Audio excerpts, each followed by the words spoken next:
એક ચોરસની લંબાઈમાં 10% વધારો કરતાં પહોળાઈમાં કેટલા ટકાનો ઘટાડો કરવામાં આવે કે જેથી ક્ષેત્રફળ અચળ રહે? ચોરસનું ક્ષેત્રફળ અચળ રહે. અહીંયા સૌપ્રથમ લંબાઈમાં 10%નો વધારો કરતા એટલે કે લંબાઈ બરાબર +1 જેટલો વધારો 10%, 10 ઉપર 1 એકમ જેટલો વધારો થાય.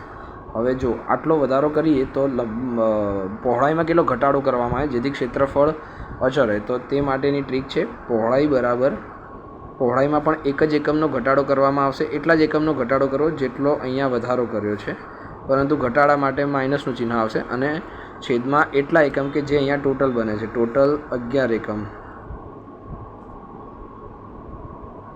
આનું સાદું ટકામાં ફેરવવા માટે 100 વડે ગુણતા 9.111% આવો જવાબ આવશે.